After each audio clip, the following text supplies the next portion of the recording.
Bom, primeiro de tudo, agradecer ao Almir, agradecer ao Programa de Pós-Graduação em Arquitetura e Urbanismo da Federal de Santa Catarina, a vocês, por essa oportunidade de compartilhar umas ideias que a gente vem desenvolvendo há tanto tempo, né? Eu estou há mais de 50 anos na Faculdade de Arquitetura da Universidade de Brasília e gosto de dizer, de saída, que essas ideias não existiriam ou, no mínimo, seriam muito diferentes se não fosse um trabalho de equipe.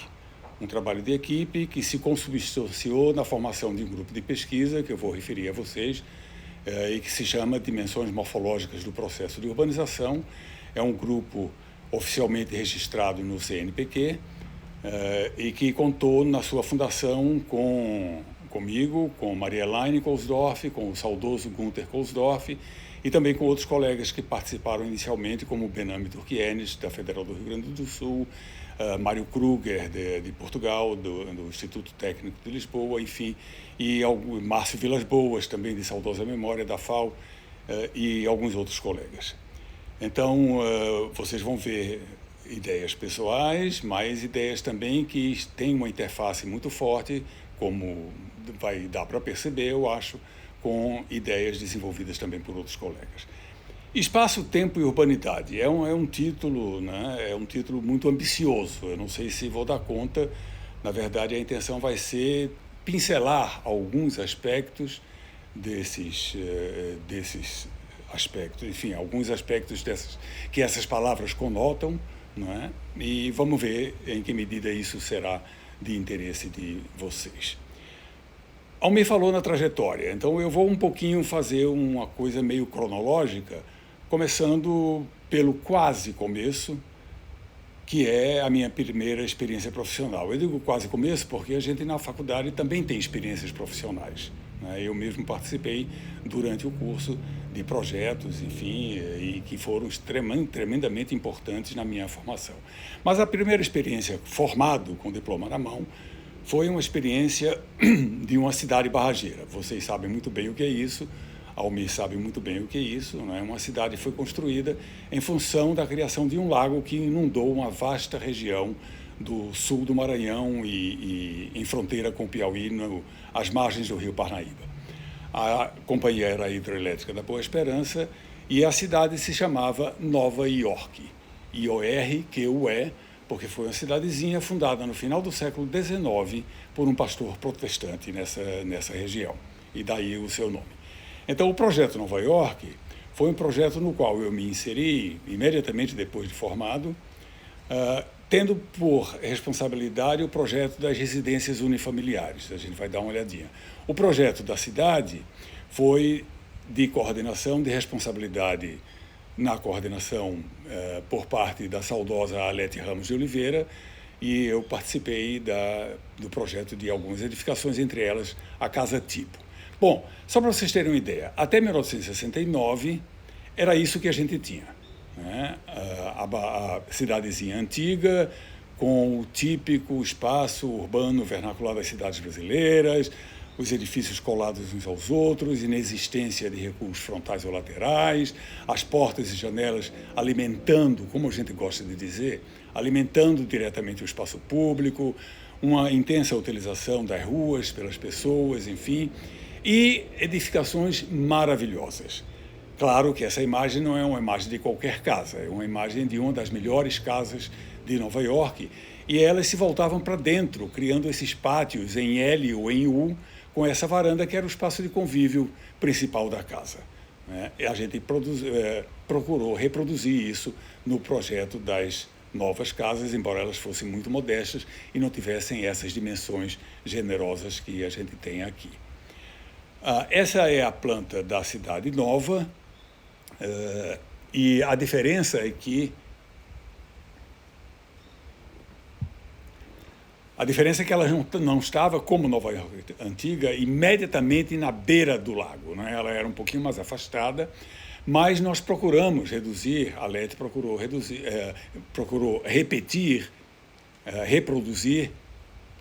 o espaço das ruas, né? Com lotes, enfim, quarteirões, uma praça central, como a gente tinha na Nova York antiga, enfim, onde estava a igreja, E essa é a imagem que é uma fotografia que eu tirei quando a gente estava decolando da Nova York nova para ir embora, né? Então, mas esse era o estágio em 1969. Repare, quando eu digo que não era exatamente a cidade antiga, é porque as casas, notem, os edifícios, eram em centro de terreno, ou seja, a gente tinha recuos frontais e recuos laterais. E aí foi uma das primeiras interessantes lições. Aqui está a casinha, uma casa tipo, esse foi o projeto que eu fiz. Notem que a gente tem voltado para o quintal aquela área de convivência e que, de fato, quando a gente voltou lá 14 anos depois, se mostrou muito intensamente apropriada pela população. Em 1983, a primeira lição. Olha o que a gente tem, em geral, salvo raras e honrosas exceções, em geral nas ruas. Simplesmente o recuo frontal foi desprezado. Em outras palavras, de certa forma, a população puxou as casas para a beira do espaço público. E as fachadas passaram, como na cidade antiga, a definir novamente o espaço público. Não só isso, mas quando eu tinha expansões laterais, as expansões laterais faziam com que, muito frequentemente, as casas novamente se colassem entre si. E aqui vocês veem uma coisa interessante também, que esse é o pé direito, aspas, civilizado, que a gente propôs, de 2,60 nos projetos, né? O nosso projeto terminava aqui. Ora, não deu outra. A população resgatou aqueles pés direitos das casas das cidades antigas que tinham 1,70. Eu não passava embaixo. Eu tenho 1,80, ou por outra tinha, né? Agora eu tenho 1,78, mas eu não passava embaixo. Então vocês vejam como não só na direção da expansão, mas também na configuração espacial desses espaços de convívio, a população resgatou atributos espaciais das casas da cidade antiga. Isso foi uma lição linda que nós tivemos nesse projeto e nas mudanças. Bom, depois de 83, a gente voltou lá mais 28 anos depois, em 2011. E aí, isso é 69, como eu disse para vocês, e isso é 2011.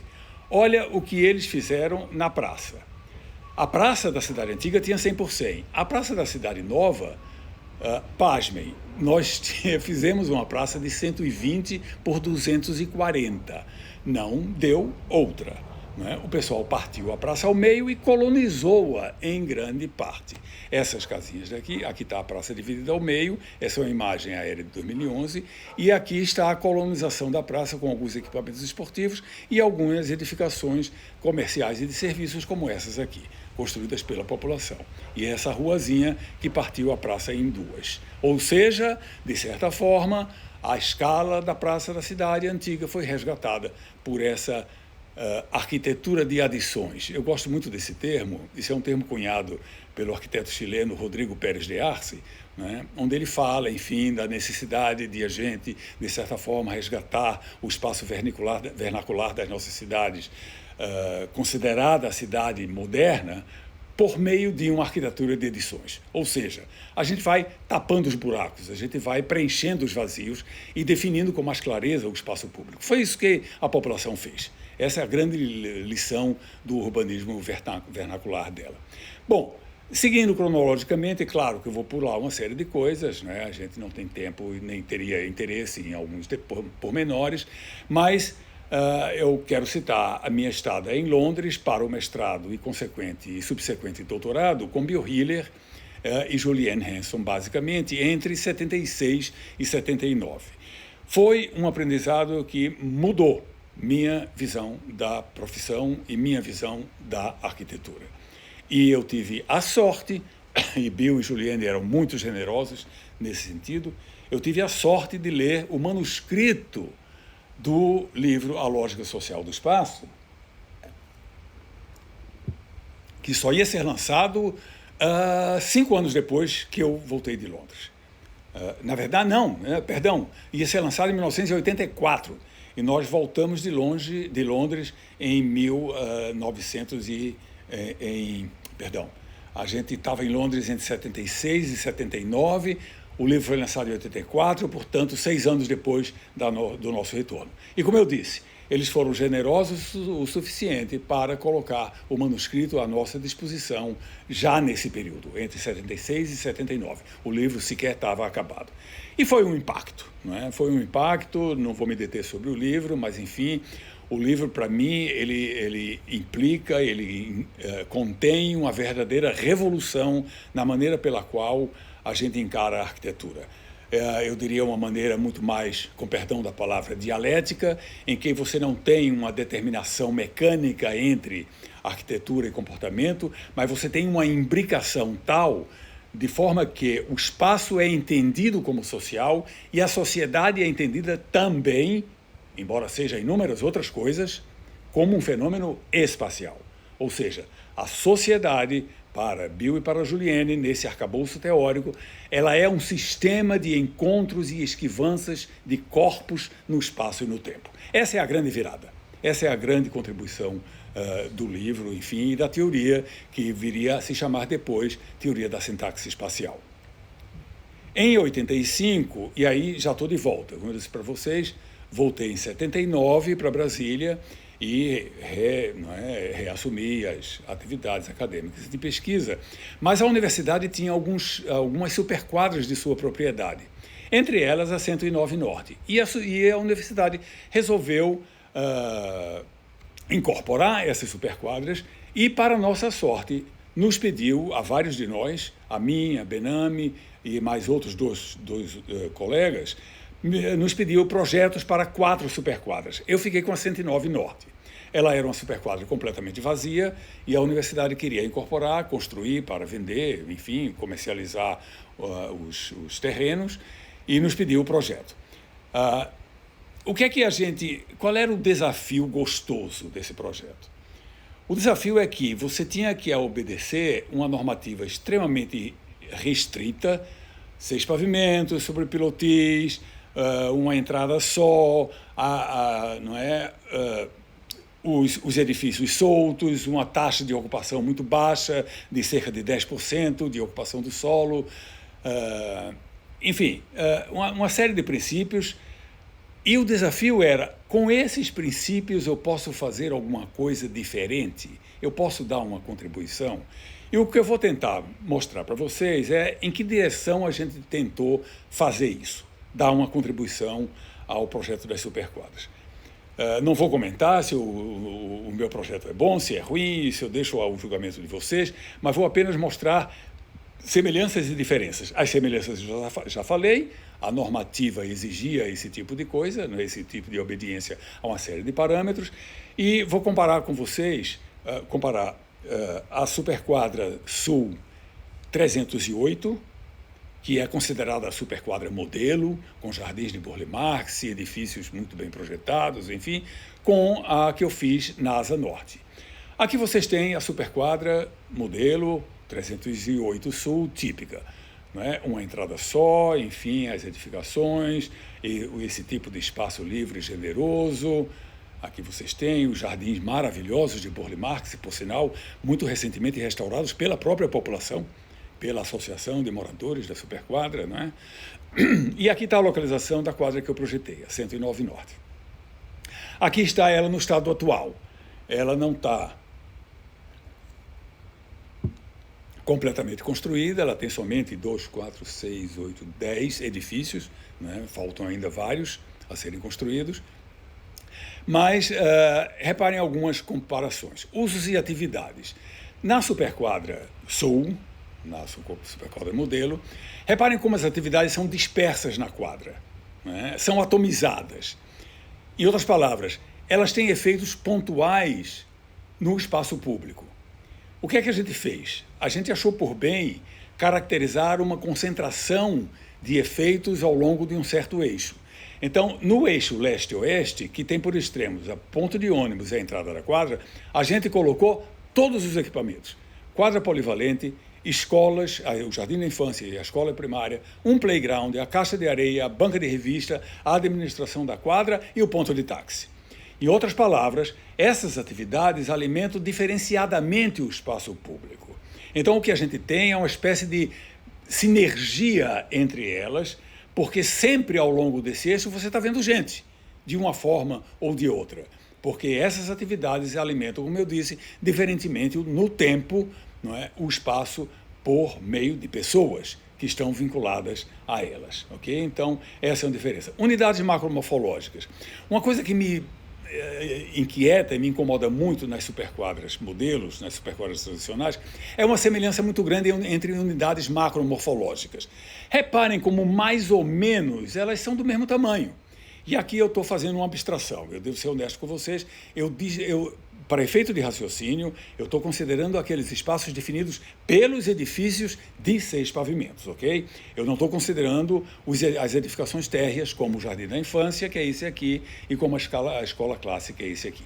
Mas as unidades macromorfológicas, como a gente percebe, tridimensionalmente definidas pelos edifícios de apartamentos. Reparem, isso é uma coisa, isso aqui é outra coisa. Então, o que é que a gente tem? Na 109, a gente tem uma diferenciação. Informação é igual a diferenciação. Informação exige diferenciação. Então, a gente tem 2 macro-unidades morfológicas, uma aquele eixo que eu chamo o eixo de urbanidade maior, entre o ponto de ônibus e a entrada da quadra, e o outro que eu chamo um eixo bucólico, que vazava a quadra de norte a sul. Aqui está o norte, aqui está o sul, e desembocava, costurava, de certa forma, o espaço interno da quadra ao centro comercial, aos bloquinhos comerciais, que já estão todos construídos também. E daí, diminuindo, né, com espaços cada vez menores, até meio que sugestões de quarteirões entre as edificações. Então, reparem como eu tenho, por um lado, essa variação de tamanhos, por outro lado, eu tenho, sem dúvida, de novo, não vou entrar no mérito se é bom, se é ruim, estou apenas chamando a atenção para vocês do atributo, eu tenho uma definição clara dos espaços abertos, das unidades de espaço aberto pelas edificações. Aqui vocês têm uma simulação, esse desenho do colega Eliel, do eixo bucólico, esse eixo que vaza de norte a sul a superquadra. E uma outra coisa, o que eu percebo de norte a sul, neste eixo bucólico, não é o que eu percebo de leste a oeste. Por quê? Porque eu vou variando as distâncias interfachadas desses edifícios. E como Benedict diz, e Maria Elaine também observa, o que eu tenho são isovistas diferentes.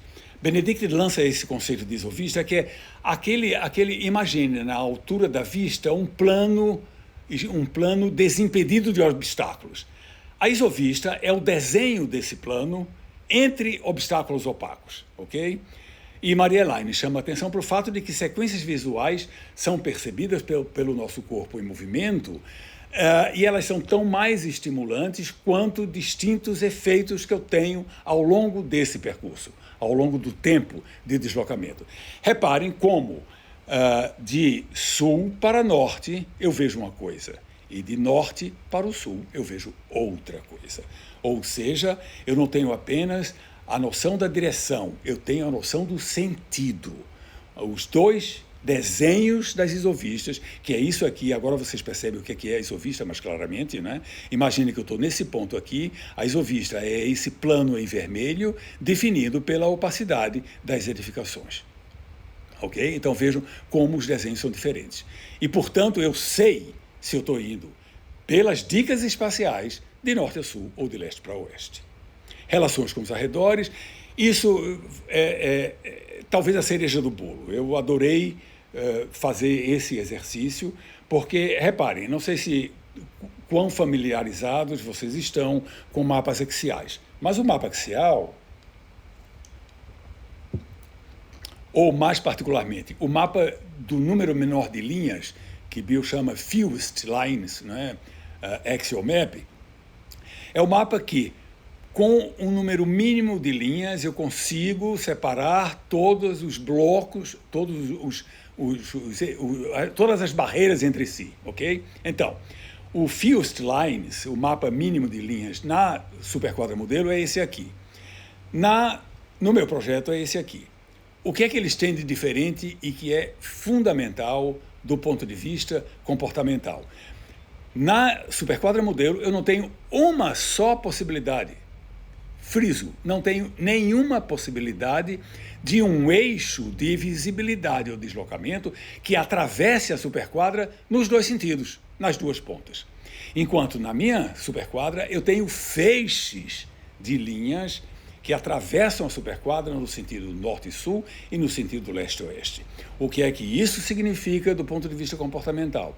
Significa que eu tenho uma superquadra não num esquema introvertido, como são as superquadras tradicionais, porque isso aqui significa que eu tenho uma intensificação de comportamentos, de encontros pelas pessoas que estão dentro da quadra, e eu minimizo o encontro dessas pessoas, moradores, com pessoas eventualmente passantes e que são estranhos à quadra. Aqui não. Aqui eu não só tenho essas permeabilidades francas, mas eu tenho também esses grandes eixos que ligam os principais magnetos da quadra. Como eu disse para vocês, a leste a parada de ônibus, a oeste a entrada da quadra. E aqui o comércio local e lá o futuro clube, ok? Então, isso é uma intensificação. Esse espaço, essa configuração implica, diz a teoria da sintaxe espacial e diz grande evidência, grande parte da evidência empírica com a qual a gente lidar, que implica uma intensificação de relações habitante-estranho. Sistema viário. Aqui vocês têm o sistema tradicional em árvores, ou seja, eu entro na quadra, dobro esquerda, dobro direita, dobro esquerda, dobro direita, uma coisa toda fragmentada. E aqui eu tenho um sistema anelar. Ou seja, aqui eu só tenho uma possibilidade de ir de um ponto a outro ponto pelas vias, pelo sistema viário. Aqui eu tenho várias possibilidades, porque eu tenho anéis de permeabilidade. Aqui vocês têm uma vista de pássaro do meu projeto. Okay? Bom, em 86 é um ano marco, porque é o ano que nós fundamos o grupo de pesquisa. A gente se denomina jocosamente os Três Porquinhos, né? Eu, Marielaine e Gunther. E aqui estão as participações iniciais que eu falava para vocês antes. Em 86 a gente funda o DIMPO, Dimensões Morfológicas do Processo de Urbanização, e daí os neologismos. Nós somos os DIMPianos da FAO. Dimpar um projeto significa passar o projeto pelo crivo metodológico da abordagem, e esta é uma abordagem, digamos assim, dímpica da arquitetura. Bom, e o que agora estou puxando mais a brasa para minha sardinha, não sei em que medida Marielaine colocaria isso da mesma maneira, mas enfim, a forma como eu coloco e como eu vejo as teorias em arquitetura são em duas vertentes. E aqui em vermelho vocês têm a minha predileção de pesquisa. O estudo das causas e o estudo dos efeitos. E a minha observação é que, tradicionalmente, a teoria da arquitetura se faz, e a pesquisa se faz muito mais pelo estudo das causas, determinações ambientais, econômicas, políticas, ideológicas, enfim, o impacto na arquitetura. Essas coisas resultam, não é, numa certa arquitetura, ok? A arquitetura resulta dessas determinações. Para nós, a gente vira de ponta cabeça essa tradição. E nos interessa agora a arquitetura pronta. Eu suspendo as causas. Não estou dizendo que elas não existem, pelo amor de Deus.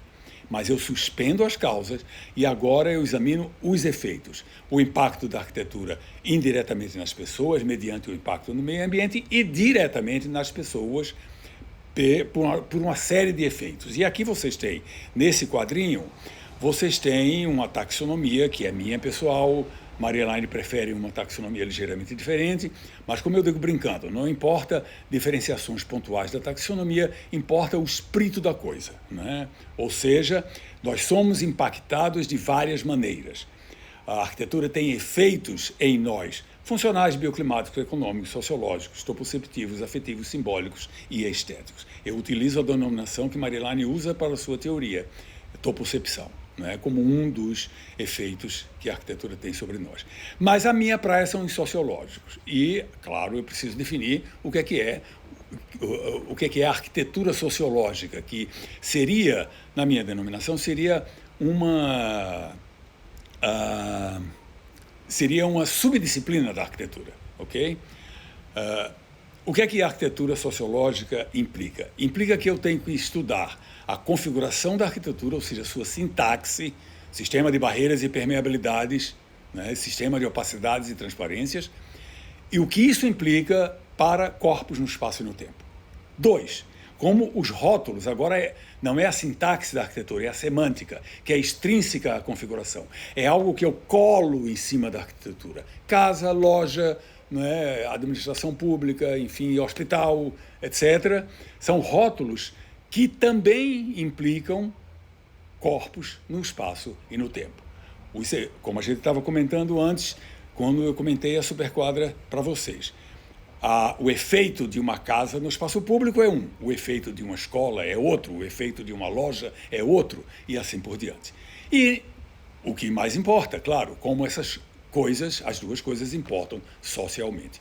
Essa é a minha praia, isso é o que a gente procura investigar e procura entender.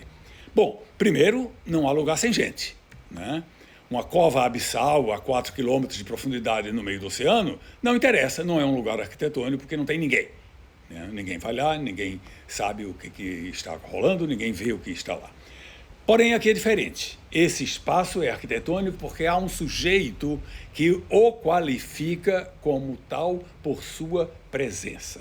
O que qualifica um espaço como arquitetônico é a presença humana. Ok? Então, o fotógrafo que está registrando essa imagem deslumbrante da Chapada Diamantina o qualificou, assim como todas as pessoas que eventualmente estão aqui, esse espaço como arquitetura. Segundo, não há gente sem lugar, claro. Né? Nossos corpos são necessariamente posicionados no tempo e no espaço, em lugares reais.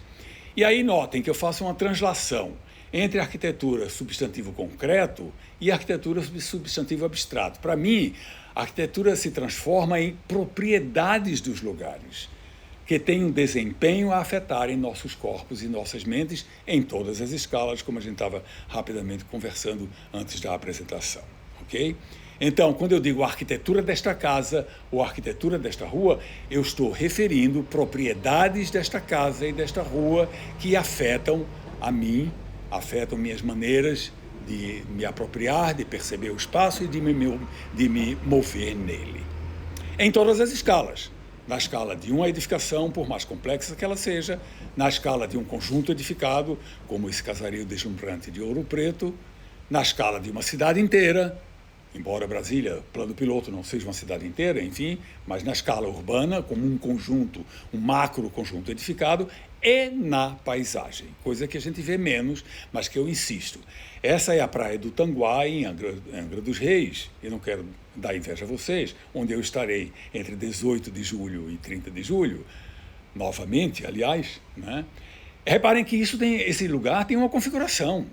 Esse lugar tem uma configuração que não só implica estímulos visuais em função de sua estrutura, de suas barreiras, opacidades e transparências, mas tem uma configuração também em função dos movimentos dos nossos corpos que são possíveis ou não neste espaço.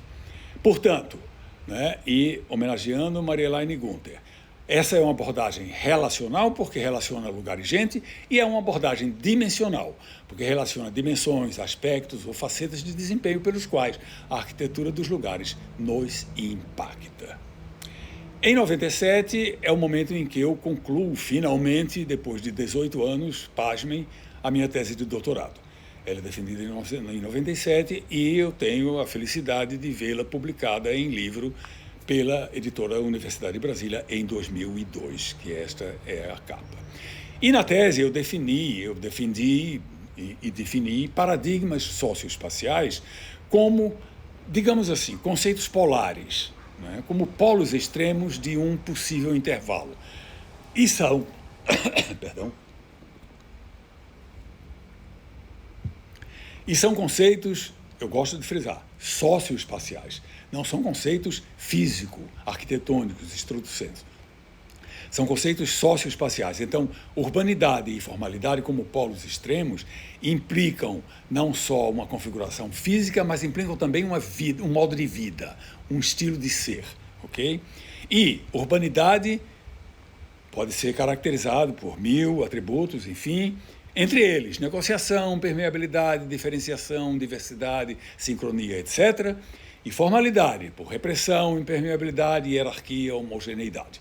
Eu espero que esses conceitos polares fiquem claros ao longo dos exemplos, chamando a atenção novamente, que são, digamos assim, para seguir Max Weber, tipos ideais. Eles não existem de forma pura necessariamente, né? Pura só a teoria. A realidade é suja, entre aspas. Né? Ela nunca se mostra de maneira pura, tanto quanto nossos conceitos se mostram.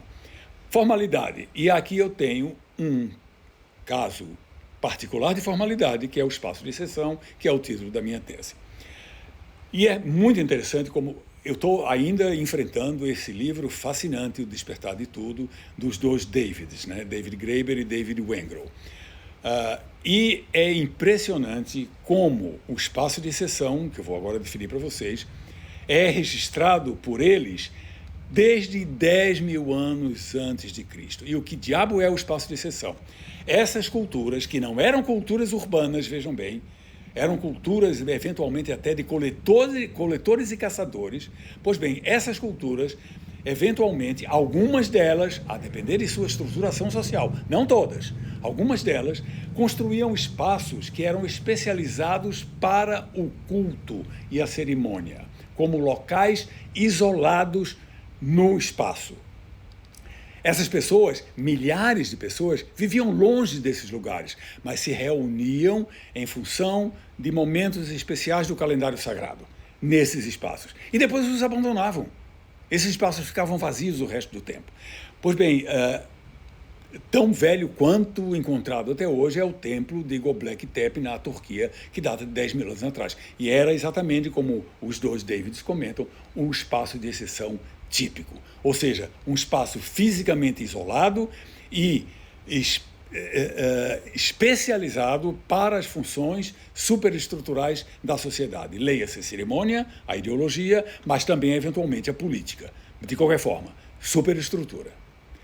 E seguimos, ao longo da história, né, agora Stonehenge, que era exatamente a mesma coisa, 3 mil anos antes de Cristo, as pirâmides do Egito, onde aqui sequer existem agentes sociais vivos, né, mas só os corpos do faraó e dos seus achegados.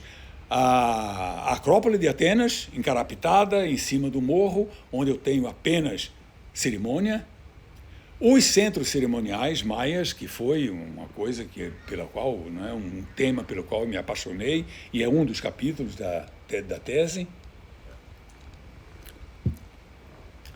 nos quais eu tinha apenas a habitação, né, viviam nesses centros cerimoniais somente pessoas que eu chamo jocosamente simbólicas, ou seja, sacerdotes, matemáticos, escribas, escultores, artistas, pintores e assim por diante. Era a superestrutura política e ideológica, porque os sacerdotes eram ao mesmo tempo os chefes, né, dessa cultura, que viviam nesses centros. E o resto da população, os comuns dos mortais, viviam espalhados em dezenas de quilômetros ao redor desses centros.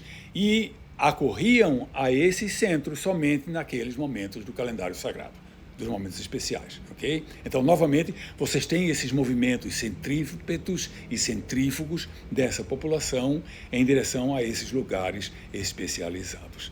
Seguimos. Castelo Feudal francês, não vou me deter, mas é exatamente a mesma coisa. A Cidade Proibida de Beijing, Versalhes e na África pré-colonial, por exemplo, a cultura Zulu, que também elaborou, realizou, construiu assentamentos superestruturais, como, por exemplo, esse CRAU, que visava exclusivamente o treinamento de guerreiros. Ou, nos povos originários brasileiros, a Casa de Aruanã ou a Casa do Bicho. Sempre que vocês virem um conjunto de edificações, um conjunto de estruturas construídas ao longo de um eixo ou concentradas no espaço e uma estrutura isolada, apostem. Ali é um lugar especial, ali é um lugar superestrutural, ali é um lugar para política e cerimônia. Não dá outra, a Casa do Bicho é o espaço masculino por excelência e fica separado, e as sanções chegam à morte, à condenação à morte de mulheres que ousem bisbilhotar o que acontece na Casa do Bicho, na Casa de Aruanã. E nós temos a nossa Casa do Bicho, a gente não está acostumado a encarar o Palácio da Alvorada, por exemplo, com esses olhos de uma teoria mais universal, menos empírica, ou eu diria empiricista, né? O Palácio da Alvorada é o isolamento físico categórico da casa do presidente da República, né? Nesse espaço que não só fica numa península, na ponta, mas também fica isolado do espaço público por 400 metros de gramado defronte de sua fachada. É a nossa casa do bicho. No outro polo, a gente tem tudo ao contrário. E reparem como essa vertente de formalidade percorre esses milhares de quilômetros e a vertente da urbanidade também percorre esses milhares de quilômetros. Insisto, em sociedades estruturalmente muito diversas, muito diferentes, muito distintas. O exemplo mais antigo, talvez, pelo menos até hoje, que eu saiba, é Asilar, na atual Turquia, de 7.000 anos antes de Cristo. Mas aqui você já tem todos aqueles atributos que eu estava comentando. A contiguidade, a relação direta entre dentro e fora, as portas e as janelas informando, alimentando o espaço público e assim por diante. Não a Acrópole, mas a Ágora de Atenas, com suas atividades diversificadas e o seu convívio entre os diferentes.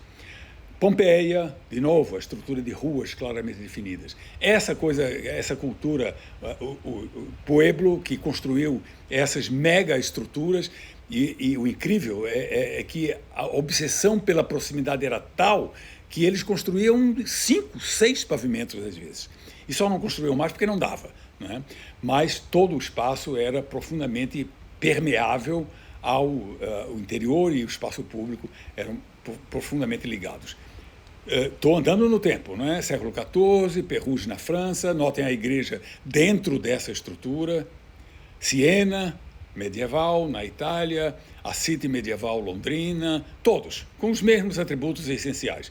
E a gente viu os kraus dos Zulus, agora a gente vê os Kumasi, a cultura Ashanti, uma cultura urbana e não formal como a cultura Zulu, onde a gente teve essas cidades desenvolvidas. Nossa Ouro Preto, onde vocês têm na Praça Tiradentes essa imbricação entre política, cerimônia e secularidade e moradia, Alberobello Belo, Piódon, em Portugal, estou colocando essas imagens porque eu adoro elas, e talvez o ápice, para mim, do que eu conheço, o ápice da urbanidade, que é Copacabana. O bairro de Copacabana, no Rio de Janeiro, com 150 mil habitantes, porém um magneto extremamente poderoso para toda a cidade. Tive a felicidade de morar 3 anos no Rio e posso dizer a vocês, não havia uma semana que a gente, por uma razão ou por outra, não inventasse um motivo para ir a Copacabana, para curtir esse lugar. Agora, pulando, novamente, outro pulo, 2008. Nós recebemos também da universidade a tarefa de projetar um campus, um novo campus para a Universidade de Brasília, que é na cidade de Planaltina.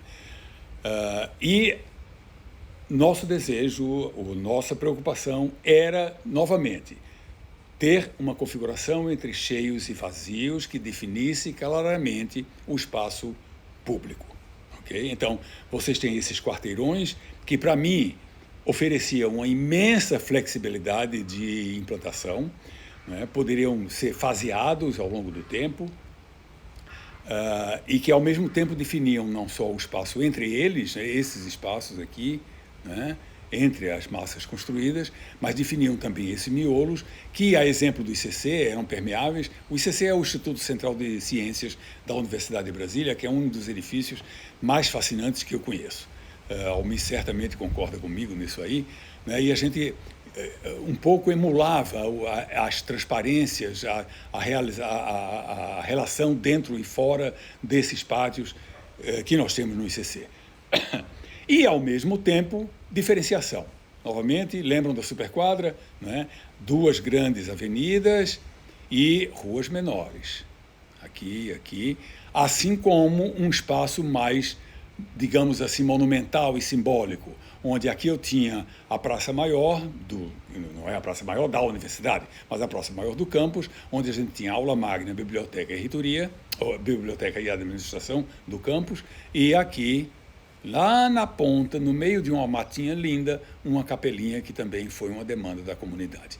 Okay? Então, a gente cria essa grande esplanada aqui para marcar também como espaço diferenciado a configuração do conjunto. Okay? Aqui vocês têm só uma outra imagem e aqui outra. Infelizmente, detonaram o projeto. Né? Apenas o primeiro quarteirão foi feito e depois fiquei feliz porque um quarteirão foi construído. Vocês não sabem o que os caras fizeram depois. Eles construíram um edifício dentro do quarteirão, ocupando o miolo do espaço. Acontece. Bom, em 22, por que eu mostro esse trabalho? Porque nesse momento houve uma certa inflexão de percurso nas minhas elucubrações, em função de duas grandes influências. Milton Santos e seu conceito de cidade como conjunto de fixos e fluxos, particularmente nesse livro, A Natureza do Espaço, e, só discutindo um pouquinho de Milton. Tanto Milton Santos como Bourdieu, que vocês vão ver daqui a pouquinho, eu parto deles, de Milton, parto do conceito de fixos e fluxos e desdobro isso para nossos fins, ok? Portanto, fixos, que para Milton são aqueles magnetos, geradores de viagem dentro da cidade, eu digo que a gente tem dois tipos que carece de diferenciar. Fixos abertos, uma praça, um trecho de rua, por exemplo, a esplanada dos ministérios em Brasília, e fixos fechados, ou seja, aquilo que está intramuros, o interior das edificações. E os fluxos do Milton não são somente os movimentos, mas são também o sistema de espaços axiais que abrigam esses movimentos. Okay? Então, essa é a qualificação que eu faço nas categorias de fixos e fluxos de Milton. E de Bourdieu, o fascinante conceito de capital. Capital como recurso e arquitetura como capital. Qual é a ideia de Bourdieu? Que a gente vive a mobilizar, materializar, concretizar, ou, meu verbinho preferido, encenar, capacidades, meios, ativos, recursos, poderes, o que ele chama de capitais, de vários tipos e de muitas maneiras, e essa manipulação, essa mobilização constitui o nosso hábitos, central em Bourdieu também, ou seja, formas de ter, sentir, pensar e agir. E, de novo, o conceito de capital e a contribuição de Bourdieu é absolutamente fundamental. Mas, como a gente é chato, a gente sempre se pergunta, onde é que esse cara errou? Eu estou citando, entre aspas, uma máxima do grande educador brasileiro, Lauro de Oliveira Lima, e ele dizia para a gente, olha, sempre que vocês se depararem com uma teoria, com um autor, a pergunta obrigatória é, onde é que esse cara errou? E assim você consegue ir adiante, pegar o bastão e seguir em frente. Pois bem, eu identifico uma lacuna inacreditável em Bourdieu. Falta gente e arquitetura.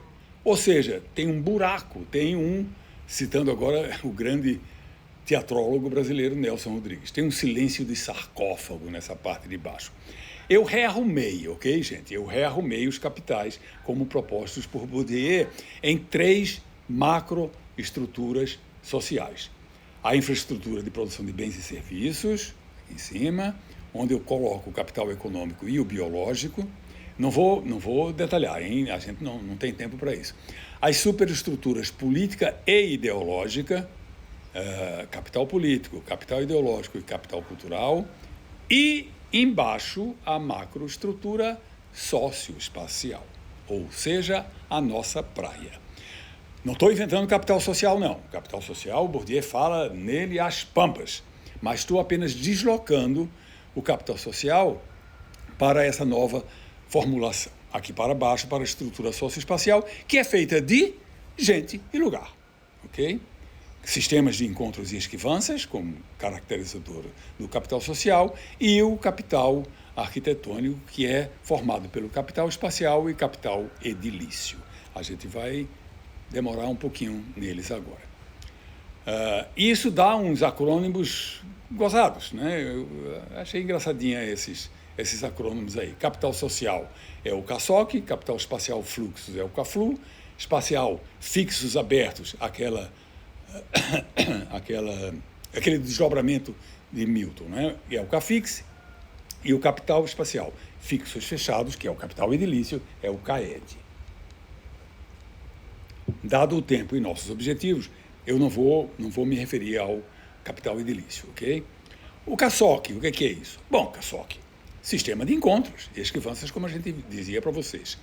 E apenas para exemplificar a imensa variedade que a gente tem na história e nas sociedades, eu parto desse exemplo, desse filme que é deslumbrante, Primavera, Verão, Outono, Inverno e Primavera, não deixem de ver se vocês não conhecem, que é a história de um monge que vive sozinho num mosteiro flutuante no meio de um laguinho entre montanhas.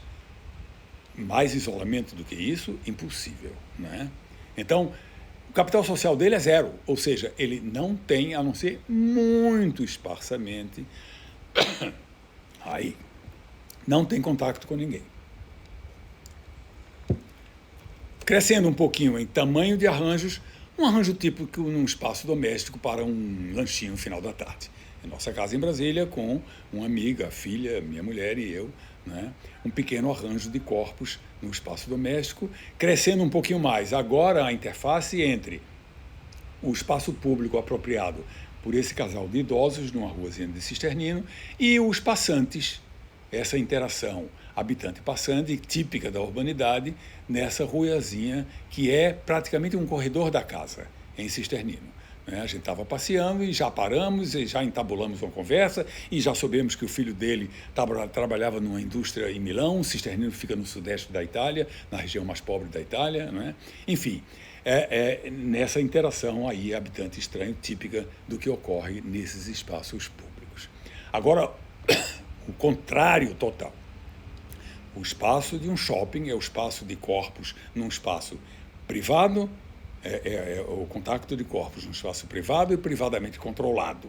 Nada poderia ser mais diferente. E socialmente homogêneo também. Né? Nada podia ser mais diferente, nada podia ser mais formal dos nossos termos, em contraste com, por exemplo, aquela vivência de Cisternino, do que isso aqui. E agora, uma encenação do capital cultural, que é também uma amplificação do capital social, 150 mil pessoas. Bom, eram 150 mil, agora são 70, né? Porque a FIFA mandou cortar pela metade a capacidade do Maracanã. E isso é uma encenação do capital cultural, ou seja, jogo de futebol, mas é também a encenação do capital social, porque você senta junto de um cara que você nunca viu na vida e daqui a pouco vocês já estão trocando ideias sobre o destino da humanidade. E aqui o recorde que eu tenho, uma imagem que para mim é a maior quantidade possível de pessoas que eu encontrei no espaço público, que é a missa do Papa Francisco durante as Jornadas da Juventude em 2013 no Rio de Janeiro. 3,2 milhões de pessoas. Ou seja, novamente a encenação do capital cultural, sim, é uma denominação religiosa. Porém, a encenação imensa de um capital social, de encontros de pessoas no espaço público, nessa magnitude.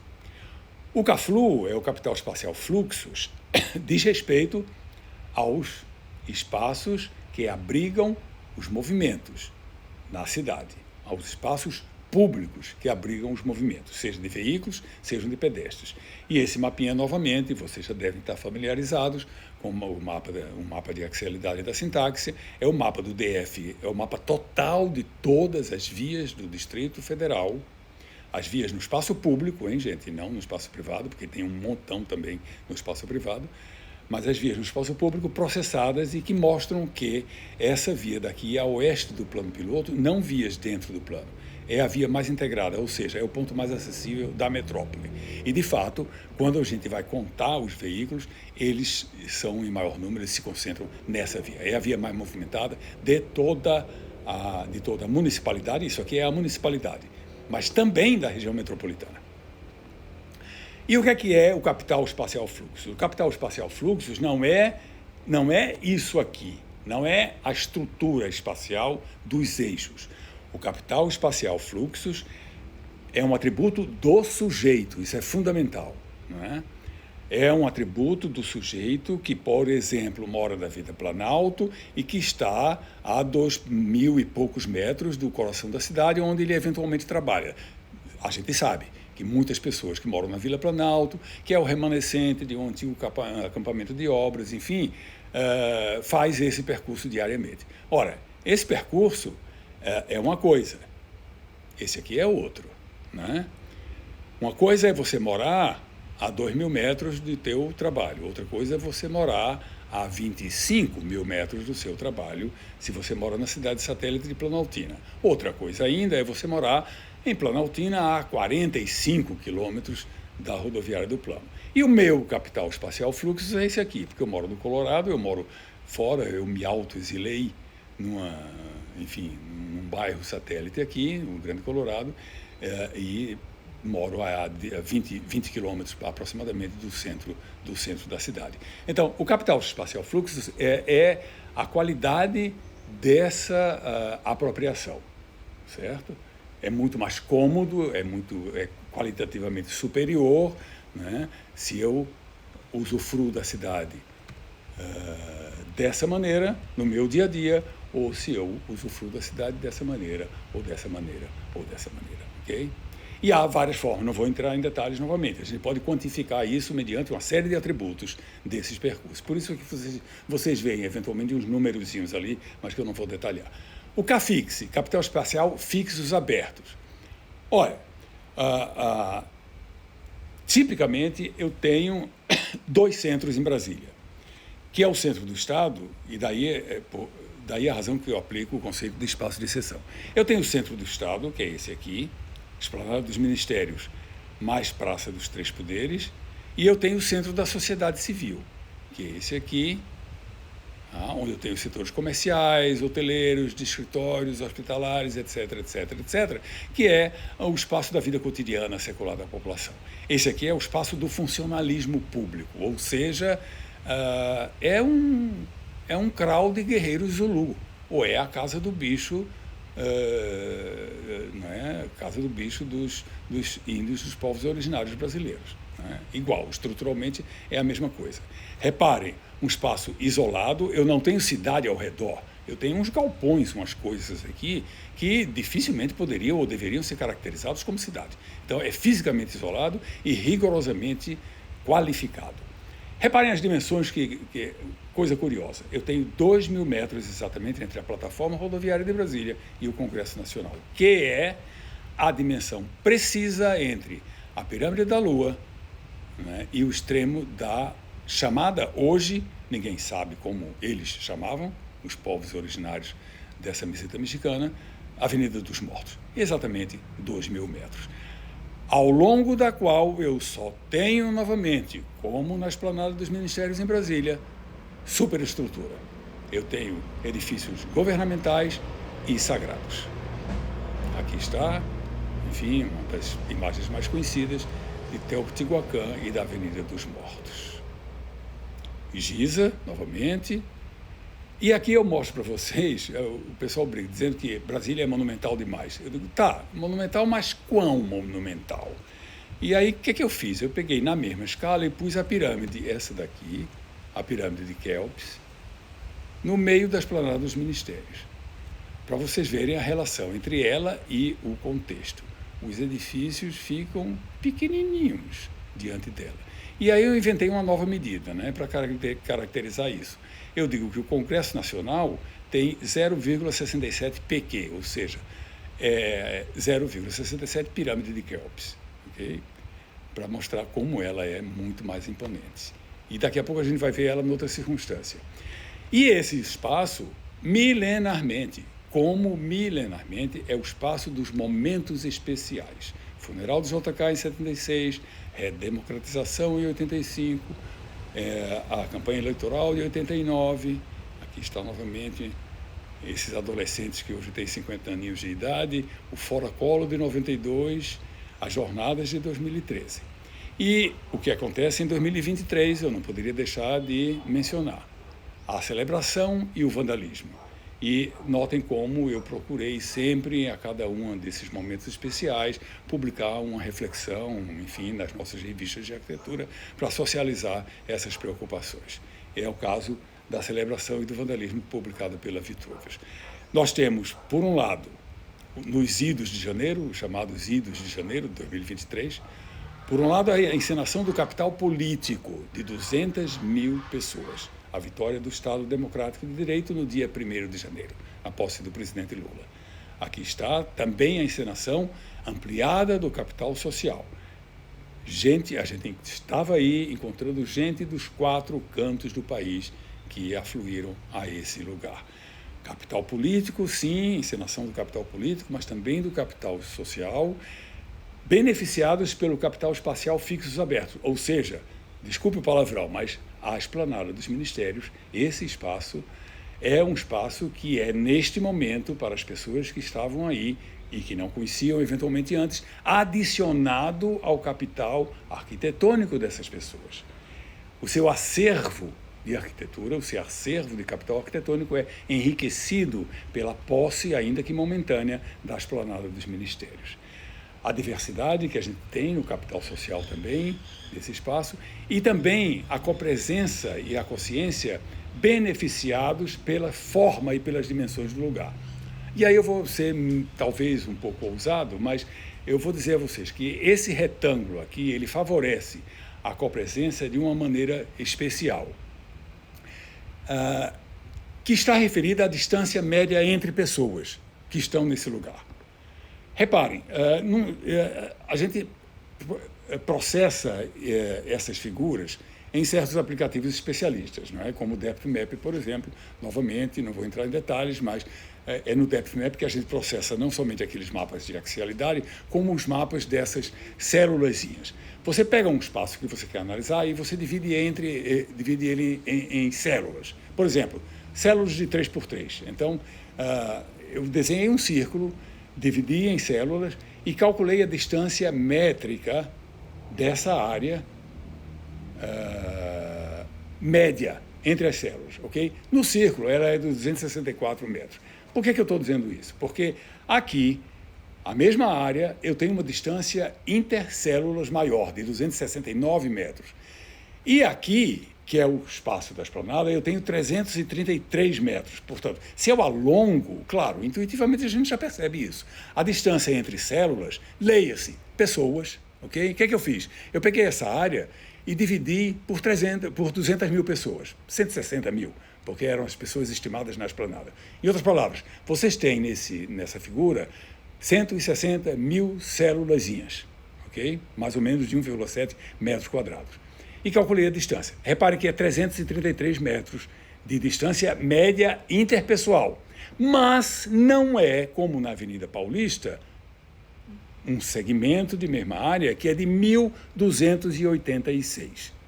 Claro, uma manifestação da Avenida Paulista, como a Parada Gay em São Paulo, 2023, que reuniu 2 milhões de pessoas, embora essa não seja uma imagem daquele momento, né, é espetacular. Porém, é diferente, eu direi, é diferente do que a gente tinha na esplanada dos ministérios, em termos de compressão convexa, né, diminuindo a linearidade do espaço e aumentando a sua largura, fazendo dele um espaço mais gordinho do que a gente tem na esplanada. Em outras palavras, a copresença é potencializada pela esplanada. Bom, daí, vocês sabem, uma semana depois, a gente tem a extrema-direita encenando o seu capital político, né, depredando um precioso patrimônio material e simbólico, até que sai algo errado. Eles não contam com o apoio do alto comando das Forças Armadas, essa é a interpretação corrente. O governador é afastado, há uma intervenção nas forças de segurança, 1.500 pessoas são presas, e encena-se agora o capital político dos defensores do Estado Democrático de Direito, empurrando os vândalos para fora da esplanada. E o que é importante assinalar? É que essa operação é facilitada pela impermeabilidade do lugar, ou seja, nós temos pouquíssimos pontos de entrada e de saída da esplanada, o que torna o controle mais fácil. Por isso é que um pequeníssimo contingente expulsou aquelas cerca de entre 4 e 5 mil pessoas. É o que se estima que era a quantidade de vândalos naquele momento. Né? São poucos os pontos de acesso e de fuga, fácil controle. Repare, tem uma ruazinha de fundo lateral, mas que são minúsculas as permeabilidades. Ninguém consegue fugir por aí. Grandes quantidades de pessoas não conseguem fugir por aí, quer dizer. Né? Então, a gente tem essa apropriação da esplanada, tanto a celebração como o vandalismo, nos dão novamente, reproduzem uma série de lições.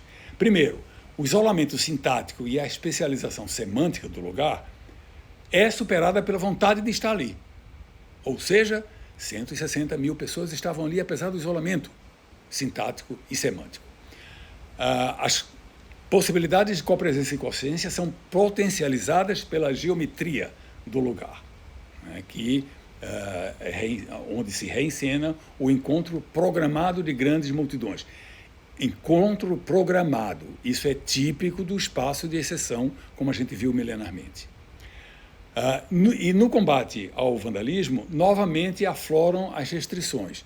As poucas rotas de fuga facilitam o controle pelo poder constituído, assim como era o poder constituído que nos reprimia quando da ditadura militar, né, com gás lacrimogêneo, enfim. Então, o que é que acontece, ao contrário de Paris, que eu gosto de citar, esse estudo lindo de Eric Hobsbawm em Cidades e Insurreições? Não é o poder não constituído que é favorecido pela configuração, é sempre o poder constituído, seja ele qual for, seja o poder de direita, seja o poder de esquerda. É o poder constituído que é favorecido pela configuração da esplanada dos ministérios mais Praça dos Três Poderes. Mas não é só isso, porque ao longo do tempo as pessoas reinventaram a esplanada. E certa urbanidade foi incorporada nas laterais nessa vivência nos intervalos do almoço das pessoas ao longo de quiosquinhos, pequenos restaurantes, lanchonetes, comércio ambulante, serviços, lotérica, um sorvetinho, enfim, os mais diversos tipos de lanches no dia a dia. Né? E isso seria extremamente beneficiado, esse encontro de corpos, essa copresença, se nós tivéssemos aqueles edifícios que Lúcio Costa refere certa vez como conectando os blocos dos ministérios. Mas eu não tenho. Eu tenho uma descontinuidade, eu tenho vazios, eu tenho descontinuidades entre os blocos ministeriais que poderiam, em benefício desse tipo de ocupação, ser costurados por um edifício baixinho que os unisse a todos. A plataforma rodoviária, em um momento que vocês vão a Brasília, eu sugiro que vocês não podem deixar de ir na plataforma, é um espaço fascinante. Não é, como diz um certo discurso mítico, o espaço democrático por excelência e tal, o pessoal gosta de falar isso. Não, não é não. É um espaço popular por excelência porque é um espaço utilizado por aqueles que utilizam as vias de transporte coletivo da cidade, ok? Onde eu tenho comércio ambulante, enfim, e é um espaço popular que está na cara, literalmente, está na cara das pessoas pela cor da pele, como vocês veem aqui. Bom, sigamos nos fixos abertos. Superquadra, e eu vou pisar um pouquinho no acelerador, para dar tempo de a gente conversar. Aqui vocês têm uma coisa que nega certo discurso crítico, que vocês conhecem, não vou nem citar, de abandono do espaço público das superquadras. Não! O espaço público das superquadras é intensamente utilizado por bebês com pais ou babás, por crianças, por adolescentes, por adultos, por idosos em conjuntos de musculação, enfim, ou num carteado no final da tarde, que se apropriam desse espaço com toda a sua qualidade fascinante que ele tem. Né? E que é completamente diferente a superquadra de Lúcio Costa, a estrutura espacial, a configuração da superquadra brasiliense é completamente diferente disto aqui. E o que é que a gente tem como atributo para caracterizar isso? Isso é uma coisa, aquilo é outra. Aquilo é isto. Agora a pirâmide de Kelp está aqui, na mesma escala desses edifícios que tem 300 metros de altura. Em outras palavras, os edifícios não têm 0, alguma coisa pirâmide de Kelps. Eles têm 2,05 pirâmide de Kelps. Notem, portanto, a escala brutal que era a escala residencial, o tecido secular por excelência da cidade no projeto de Reino Leve. Por isso eu insisto, são propostas radicalmente distintas que caracterizam esses lugares. E agora eu botei a pirâmide de Kelps no meio de uma unidade de vizinhança de Lúcio Costa. Né? E agora, os edifícios residenciais não têm 2, algo pirâmides de Kelps, tem 0,14. Ou seja, eles são minúsculos diante da pirâmide de Kelps. Essa referência de escala é fundamental para a gente entender a diferença radical de configuração entre as duas coisas. E no eixo rodoviário, que é fechado ao tráfego nos domingos e feriados, a gente tem uma fascinante ressemantização. Dia de semana é isso aqui, final de semana é isso aqui. Semana sim, semana não, a gente vai no eixo para dar uma piruada, dar uma passeadinha, tomar um sorvete, enfim, comer uma pamonha, enfim, comer um pastelzinho, esse tipo de coisa. Aí vocês têm não só as pessoas pedalando, ciclismos, fazendo piquenique na grama, triciclos, enfim, bandas de rock tocando no gramado. Embora, sim, é preciso assinalar, trate-se na vizinhança imediata, trata-se de classe média. Aqui está a renda da Asa Sul e a renda da Asa Norte, que são as áreas contíguas a essa espinha dorsal do plano piloto. Notem a concentração nas faixas superiores de renda, ok? 2003-4, enfim, é o exercício mais recente que a gente fez, que é um estudo sobre o Parque das Garças, que eu vou mostrar para vocês. E de novo, né, a nossa preocupação de divulgar o conhecimento científico, dos jornais diários de notícias até as revistas acadêmicas, passando pelas comunicações em congresso. Então, o mesmo tema foi abordado nesse artigo para o Correio Brasiliense, nessa comunicação para o Simpósio de Sintaxe e nesse artigo para a Arquitetura Revista, que saiu finalzinho do ano passado. O Parque das Garças fica nessa ponta da Península Norte e é um espaço fascinante porque ele eu intuía, vê bem, eu estou dizendo, é interessante pesquisar um espaço que seja um aparente paradoxo. Porque indo no Parque das Garças, eu percebia que ele era muito popular. Mas como assim? Um espaço popular na ponta da península que é riquíssima. É a quarta renda mais alta da cidade, em termos de bairro. O bairro de quarta renda maior da cidade. E o Parque das Garças é muito popular. E aí, fui tentar entender as características desse lugar, também motivado por uma violência que querem fazer com o parque sem limites, que é o loteamento de grande parte do parque por um conjunto de lotes gigantescos de comércio e serviços e 300 e tantas, não me lembro agora o nome, 300 e tantas vagas de estacionamento, que fica nessa área, que é essa área aqui, por aquele empreendimento imobiliário, que é a área mais intensamente apropriada, tradicionalmente ocupada pela população, mais bonita, na beira do lago, onde as pessoas usam como prainha e para se banhar, com as mais belas vistas da cidade. Tudo isso estão prometendo detonar. Então, esses textos e a publicação nos jornais, enfim, e a participação em debates foi uma maneira militante de a gente colocar o conhecimento à disposição de uma população que está organizada em defesa do parque nesse momento. Né? E as características, reparem, o parque tem uma identidade tão forte por essas características que eu falei para vocês, que ele tem uma importância metropolitana. Olha a quantidade de gente que vem de longe, 44 quilômetros ou 50 quilômetros para curtir o parque. E vem de carro, naturalmente, porque você não tem transporte público que preste em Brasília. A outra coisa também, repara a renda.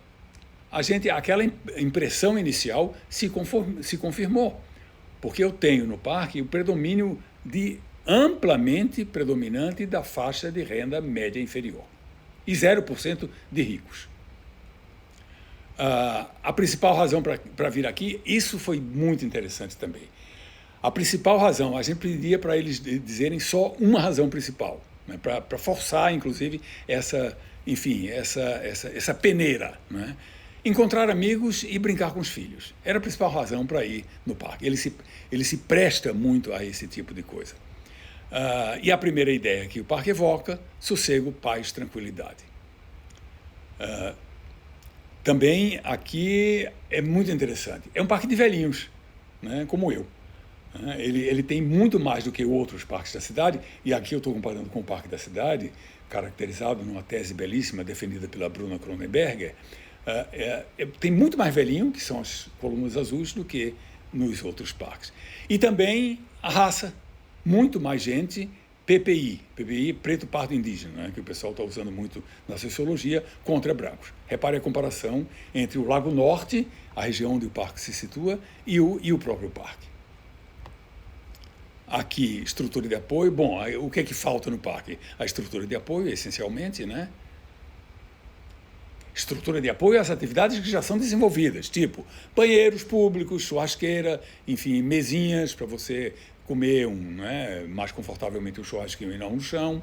E reparem como é a hora de a população de menor poder aquisitivo tirar o carro da garagem. Porque reparem, em Brasília, 70% dos domicílios têm pelo menos um carro.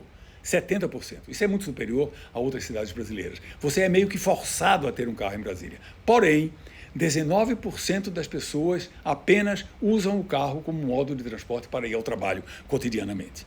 O carro é utilizado para isso aqui.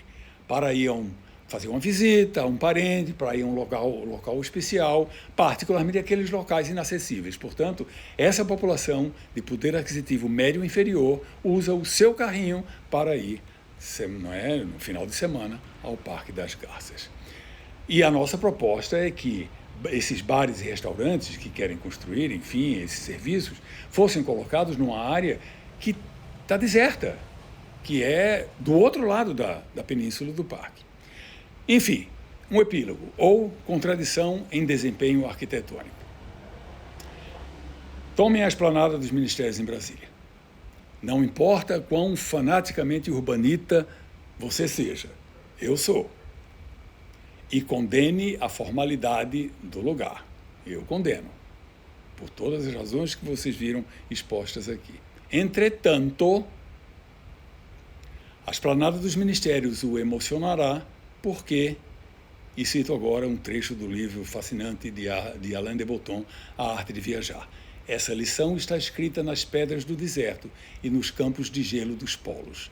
E está escrita em termos tão grandiosos que podemos nos afastar desses lugares, não arrasados, mas inspirados pelo que está além de nós, privilegiados por submetermos-nos a exigências tão majestosas. E por quê? E agora eu cito um poeta romântico inglês, John Keats: o que é belo é deleite eterno. Obrigado, gente, pela magnífica oportunidade que vocês me deram para expor essas ideias. Está na base de tudo. Igualdade e desigualdade, se você quiser. Inclusão e exclusão, se você quiser. Eu prefiro a dicotomia inclusão e exclusão. Para mim, é isso aí. Em suas inúmeras facetas, em seus inúmeros aspectos. Mas, ao fim e ao cabo, Almir, para mim é isso.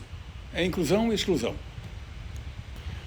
Quando eu digo inclusão, eu digo, por exemplo, a existência de um bairro.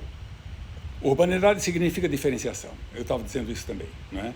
E diferenciação, não só diferenciação físico-espacial, arquitetônica, como diferenciação social. Então, inclusão significa, por exemplo, a Vila Planalto. O que é a Vila Planalto? A Vila Planalto é um remanescente de acampamentos de obra, eu não mostrei para vocês, não daria tempo, onde desde a origem, Marielaine estudou e conhece muito mais do que eu a Vila Planalto, mas de qualquer forma, desde a origem, ela tinha todo mundo lá. Ela tinha funcionários do alto escalão governamental, distrital e federal, ela tinha grandes empresários, ela tinha profissionais, professores da Universidade de Brasília, ainda hoje tem muitos professores que moram lá na vila, técnicos de nível médio e a massa trabalhadora braçal. Ou seja, é um bairro onde, diferentemente em cada quarteirão, em cada rua, mas tudo isso contiguamente, é um bairro contíguo, sem clivagens espaciais, onde eu tenho inclusão, onde eu tenho diferenciação, onde eu tenho o encontro da alteridade. Encontro da alteridade, para mim, é um atributo de urbanidade fundamental. O oposto que você tem na formalidade. Na formalidade você não tem um encontro com a alteridade, você tem um encontro com o mesmo. Você tem um encontro consigo mesmo com outra fisionomia, mas não é a alteridade. Certo? Então, para mim, a Vila Planalto é a quintessência do, ainda hoje, do que existe de urbanidade em Brasília. E deixa eu só uma observaçãozinha a mais. E sabe, uma das coisas que é fortemente responsável por isso, apesar, Malaine vai me puxar a orelha em função das modificações que tem havido na Vila Planalto, mas minha tese é que, apesar das modificações nos edifícios, o controle da vila ainda é tal que a configuração essencial da vila em termos de parcelamento, natureza das edificações, número de pavimentos e tal, se mantém o mesmo há 70 anos. A vila data de 57. Vai fazer 70 anos daqui a 2 anos, certo? Então, qual é a minha tese? A arquitetura segurou a população. Daí a importância. E eu tremo nas bases quanto à eventual modificação física daquele lugar. Porque a modificação física, o remembramento, a permissão de novos pavimentos, a permissão de subsolo, isso tudo vai implicar a gentrificação, a famosa gentrificação e a mudança radical do perfil socioeconômico da vila. Muita gente diferente, gente o tempo todo. Urbanidade é isso. Copacabana. Rapidinho. Silvio, você tem toda a razão. É uma guerra eterna, não é, entre a gente que ocupa o espaço de profissionais especializados na produção do conhecimento e na transmissão desse conhecimento, enfim, e a gerência das cidades. Não é? Às vezes, por algum acaso, por alguma circunstância especial, há uma conjunção de interesses e de fatores. Outras vezes, em geral, não. Em geral, a insensibilidade para essas questões que a gente levanta é total, nos órgãos de Estado. Mas, de qualquer forma, a gente está sempre procurando aproveitar ao máximo as possibilidades que se colocam. Por exemplo, o projeto da Superquadra. Por exemplo, o projeto do campus de Planaltina, entendeu? Por exemplo, a preservação da Vila Planalto. Maria Elaine, junto com outros colegas, fez um trabalho belíssimo sobre a Vila Planalto no sentido de construir o conhecimento que seria utilizado em políticas de preservação da vila, né? E que, como ela mostrou, em grande parte já foi para o beleléu, mas não totalmente. Esse é o meu ponto, né? Então, a gente aproveita o que dá, sabe? O que dá. Mas realmente é muito difícil, a insensibilidade é muito grande, é uma guerra eterna. Mas a gente tem tido vitórias. Por exemplo, só para dar um exemplo, aquela imagem lindíssima do eixo rodoviário de Brasília, que eu mostrei para vocês, cheio de gente, vai uma vez, vai outra, o pessoal ameaça acabar com aquilo e voltar os carros aos domingos. Aí a movimentação da população é enorme e consegue preservar o espaço para os pedestres nos domingos e feriados. Entendeu? Então, essa mobilização social que a gente vê em Brasília é muito importante e põe, de certa forma, um freio, né, nessa sanha, né, das pessoas. Outro exemplo é o loteamento do Parque das Garças. Né?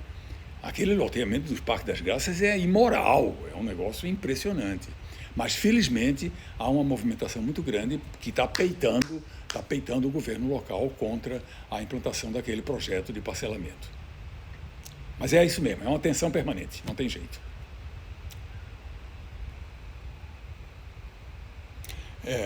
Obrigado, Igor. Excelente pergunta. Olha, por um lado, a gente tem essa coisa, o saber acadêmico, né? Por outro lado, enfim, a gente defende a urbanidade por todas essas razões que eu quis colocar para vocês. Mas, por outro lado, implícita ou inconscientemente, enfim, esses valores e esses hábitos são de grande parte da população também. que de uma forma ou de outra intuem que um espaço com certas características é mais agradável, é mais dinâmico, é mais social, é mais apropriável, é um espaço mais adequado ao convívio e assim por diante. Quer dizer, essas pessoas, elas nem precisam necessariamente ter conhecido um espaço urbano, digamos assim, ter morado em Copacabana. Não necessariamente, né? Mas elas intuem certas potencialidades do lugar que podem ser apropriadas, ou elas intuem a possibilidade de criar criar concretamente certas condições para essa interação social mais forte. Eu não dei um exemplo para vocês, mas é um exemplo que para mim também é fascinante e que também foi detonado. Nós tínhamos uma feirinha de artesanato no pé da torre de televisão. Essa feirinha foi crescendo e se tornou o evento dos finais de semana na cidade. Então você tinha centenas, talvez milhares de pessoas chegando na rodoviária e utilizando essa proximidade entre a rodoviária e a torre de TV para ir a essa feirinha. Gente, era um mundaréu de gente, era uma multidão que se formava ao longo do parque que fica entre a torre e a plataforma rodoviária. Por quê? Porque as pessoas intuíram que aquele era um espaço propício ao encontro. E quando a gente fez uma enquete, e esse é o ponto que eu quero chegar, quando a gente fez uma enquete sobre as razões pelas quais as pessoas estavam ali na Feira da Torre no fim de semana, de novo, a exemplo do Parque das Garças, você sabe qual foi a resposta?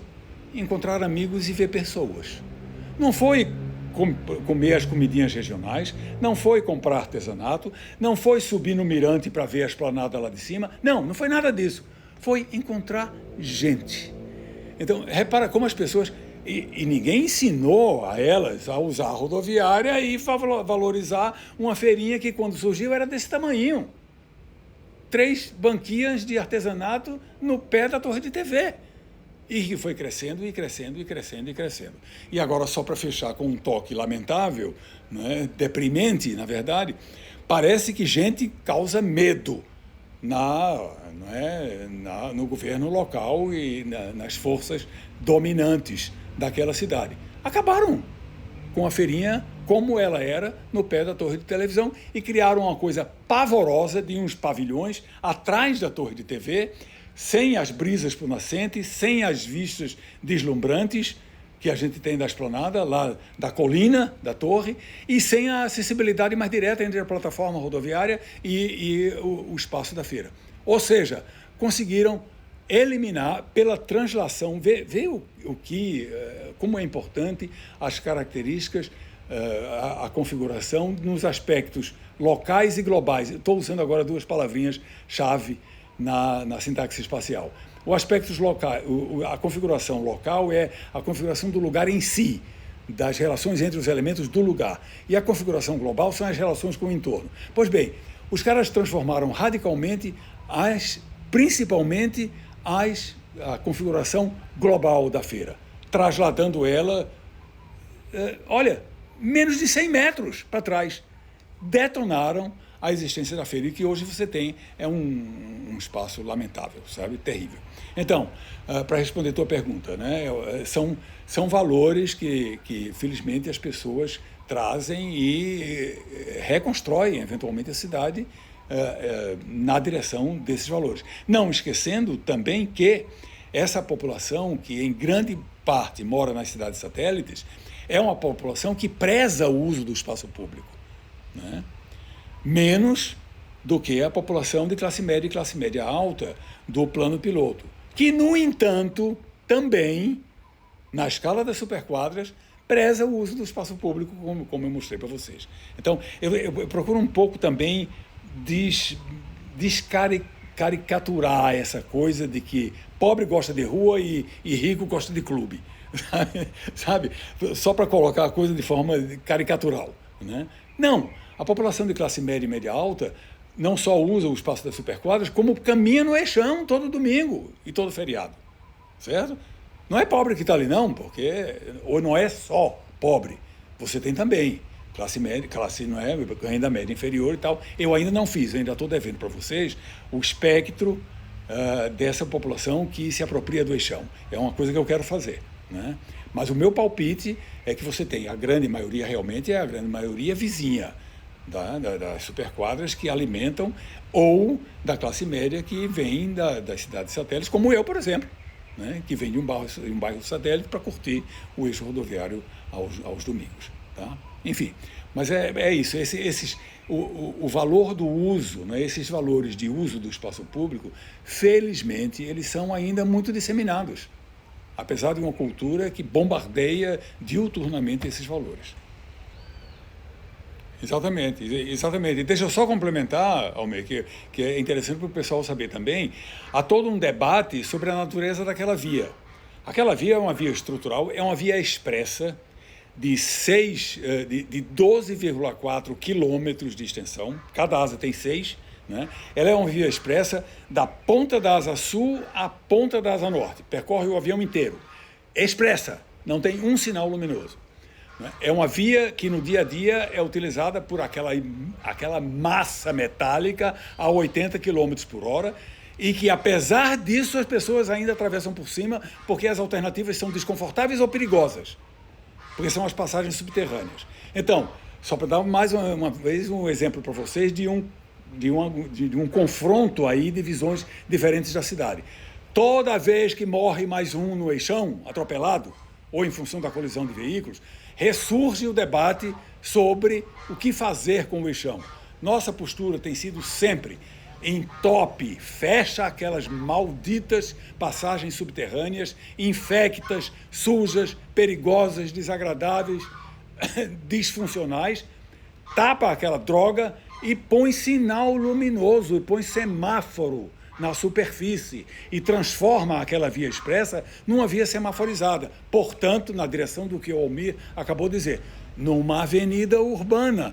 Nunca será, né, Almir? Convenhamos. Nunca será uma avenida urbana, porque a avenida urbana não é caracterizada apenas por ter semáforo. Pelo amor de Deus, não estou dizendo isso. Né? Uma avenida urbana é caracterizada como a Nossa Senhora de Copacabana por ter duas paredes que definem um espaço com clareza. É longe disso. A gente tem essa coisa no eixão, né? Mas pelo menos um toquezinho de mais amigabilidade para com o usuário, que é o pedestre, que todos os dias tem que atravessar aquela distância imensa entre as paradas de ônibus e o emprego, que muito frequentemente está do outro lado da asa, né? Tornar esse tornar esse percurso um pouco mais agradável é o mínimo que a gente poderia fazer. E aí outra coisa também, eu acho que a Maria Helena vai concordar comigo, em que isso mexeria nas características essenciais deste espaço? Zero. A semaforização do eixão e enterrar aquelas infectas passagens subterrâneas não interferiria em absolutamente nada dos atributos essenciais da configuração desse lugar. Mas a ideologia rodoviarista impede que a gente faça isso. E aí a gente só recebe paulada quando, mais de uma vez, depois de mais uma morte, a gente bota o bloco na rua para gritar pela semaforização do eixão e transformar aquilo de uma via expressa para uma via semaforizada. Luísa, obrigado por sua pergunta. Deixa eu ver se eu entendi bem. Quando eu fiz a tese, né, a pesquisa de campo que eu fiz a tese, apliquei quase 400 questionários e isso aí era uma preocupação essencial, porque eu digo lá no espaço de sessão que a gente tem 3 níveis analíticos: o nível dos padrões espaciais, o nível dos sistemas de encontros e esquivanças e o nível das características dos atributos socioeconômicos da população. Tá? Esses 3 níveis, eles estão em interação que, repito, não é uma interação mecânica, não é? É uma interação que, por exemplo, os sistemas de encontros contestam, como a Almir estava colocando, contestam a configuração, não é? Ou, por outra, não exploram a configuração naquilo que ela oferece quando não convém explorar. Assim como as características socioeconômicas também implicam certos hábitos de Bourdieu, né? O nível de renda, a classe social, implica uma maneira de se apropriar dos lugares, se apropriar da cidade. Então, qual é a preocupação que eu tive na tese, e eu acho que a gente tem de ter, quando você mergulha, né, numa realidade como a Feirinha da Torre, onde também a gente fez uma enquete, no caso da Feira da Torre foi menos, eu acho que foram 70 questionários. No caso do Parque das Graças, igual, da mesma forma. No Parque das Graças foram mais ou menos 100 questionários. Enfim, qual é a preocupação? É você caracterizar essas tensões, sabe? Essas tensões entre esses 3 níveis analíticos. Um alerta para vocês, não são esses nomes necessariamente que estão na tese, não. O pessoal me desceu o cacete porque eu chamo os sistemas de encontros e esquivanças na tese de vida espacial, pelo amor de Deus. Vida espacial deu margem a uma quantidade infernal de equívocos. Mas o que eu quero dizer com o segundo nível analítico são os corpos. Esses corpos no espaço e no tempo, eles têm uma configuração, certo? E essa configuração está relacionada aos 2 níveis, o de cima e o de baixo. Né? De cima e de baixo é uma metáfora, né? Ou seja, aos padrões espaciais e às categorias socioeconômicas, ao sistema de classes sociais, de renda e assim por diante. Tá? Então, há uma tensão entre esses 3 níveis, mas é fundamental que a gente entenda eles. E por isso é que, para caracterizar o sistema de encontros e esquivanças, é fundamental a aplicação de questionários e a abordagem direta dos sujeitos. Fundamental. Senão, a única coisa que eu consigo observar de cara, assim, é, enfim, né, alguma coisa da renda, né, alguma coisa da classe social em função da cor da pele, que a gente sabe que a correlação é altíssima entre cor da pele e classe social no Brasil. Né? Que mais? Muito pouco mais. No caso do Parque das Garças, por exemplo, as características dos automóveis. Né? A primeira coisa que me chamou a atenção foi que eu não tinha Lexus parado na porta do carro, nem Mercedes, nem Audis, certo? Então, isso já pim, acendeu. E eu tenho todos esses carros na Península Norte porque é um bairro riquíssimo, certo? Então, mas são poucas, não são muitos os atributos que a gente pode observar diretamente, pela observação fria, visual, né, dessa realidade. Por isso que a caracterização via uma abordagem direta é absolutamente fundamental. E a gente não teria conseguido o que conseguiu se não tivesse sido essa abordagem, certo? Não sei se era por aí a tua preocupação, né? Almeida, a tua pergunta é um pouco parecida com a pergunta da Silvia inicial, né? Eu acho que são limitações muito fortes com as quais a gente se depara. Mas, olha, eu te confesso, não só eu não entenderia a Vila Planalto como eu entendo hoje se não fosse Bill Hiller e Juliane Hanson, como eu não teria projetado a 109 daquele jeito, se não tivesse passado por esse pessoal, se não tivesse lido A Lógica Social do Espaço. Aparentemente, a distância é enorme entre o livro A Lógica Social do Espaço e o projeto da 109 Norte. Aparentemente só, porque na verdade não é. Né? E o que eu acho que eu consigo no projeto, e eu acho que eu procurei mostrar para vocês, enfim, é que nos interstícios aí, não é? Há uma zona de manobra muito estreita e, no entanto, real, que ela existe, sabe? Em tudo. Né? Se não fosse essa teoria também, e outras teorias, como, por exemplo, a topocepção, que Maria Elaine aporta no conhecimento da Vila Planalto também, a gente não teria um discurso para fazer. Se não fosse essa teoria, eu não teria um discurso para contrapor ao discurso, por um lado, do governo, por outro lado, dos moradores da antiga favela do Paranoá. Eu não falei na favela do Paranoá, mas a favela do Paranoá foi uma favela que surgiu, construída pelos trabalhadores da barragem do Lago Paranoá, que formou o lago é artificial, como vocês devem saber, né? E que surgiu em 1957 e foi buldozada em 1989. Né? Foi, literalmente, na calada da noite, passaram o trator em cima das casas remanescentes porque o governo achou que ninguém podia ficar ali, que a população tinha que ser removida para um outro assentamento. A gente trabalhou com essa população de 1980 a 1989. Foram 9 anos de aprendizado e de troca. E foi realmente uma relação de troca extremamente rica. E, de novo, se não fosse esse arcabouço teórico, eu não teria muito a dizer a essa população. Eu não teria como entender direito, mais profundamente do que eu entenderia se não fosse essa teoria toda, não é? Eu não entenderia direito o que era aquilo com o que a gente estava lidando. Não estou dizendo que a gente inventou conhecimento sobre a favela, pelo amor de Deus. Carlos Nelson Pereira dos Santos fez isso décadas antes, no Brasil também, né? Mas no nosso caso específico, isso foi absolutamente fundamental. Então, Almir, olha, eu acho... a gente não pode dar uma de poliana, né? De achar que vai mudar o mundo, porque nós não somos o poder hegemônico, ponto. Nós não somos o poder hegemônico, principalmente porque nós temos esse tipo de visão de arquitetura. A gente tem uma visão contra-hegemônica de arquitetura. E se você tem uma visão contra-hegemônica de arquitetura, lamento, você vai pagar um preço. Vai pagar um preço, não é?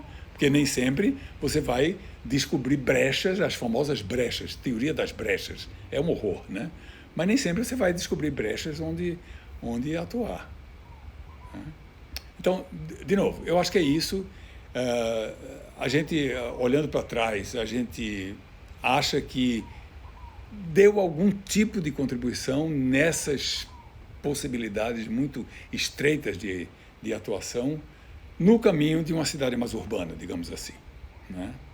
E continua dando nas discussões que estão rolando. Por exemplo, agora a bola da vez é o Parque das Garças. A bola da vez de um ataque formal num elemento empírico da cidade, a bola da vez é o Parque das Garças. É um ataque formal, aqueles lotes para comércios e serviços, detonando a parte mais intensamente apropriada do parque, é um ataque formal àquela realidade. E a gente vai lutar com todas as armas que dispõe, junto à Associação de Moradores, para tentar evitar que isso ocorra. Ou seja, batalhas diuturnas. Não falta batalha para a gente se envolver nesta cidade, em qualquer cidade. Eu acho que vocês têm a mesma coisa em Floripa. Certamente vocês têm a mesma coisa em Floripa. Corretíssimo, corretíssimo. Não, e eu não contei para vocês, não deu tempo, eu deixei de lado, os embates que eu tive, pasmem, com o projeto da 109 com o governo. Os caras não queriam aceitar aquele projeto. Eu digo, mas gente, o que é que tem esse projeto que você... Não, esse sistema viário não é em árvore. Eu digo, não é em árvore, e daí? Entendeu? A coisa está tão entranhada, como o Bill Hiller chama, não é o código sobre o qual você pensa, é o código com o qual você pensa. Os caras têm um código urbanístico, arquitetônico, né? Eu não gosto de usar a palavra urbanístico, tem um código arquitetônico na cabeça que, de repente, ficam chocadíssimos com alguma coisa, sem saber por que estão chocados, né? Uma coisa banal, como, por exemplo, o sistema viário ser em árvore ou não ser em árvore, causou uma polêmica dos infernos no governo local. Felizmente, essa batalha eu ganhei. Felizmente, essa eu ganhei, né? Eu consegui convencê-los.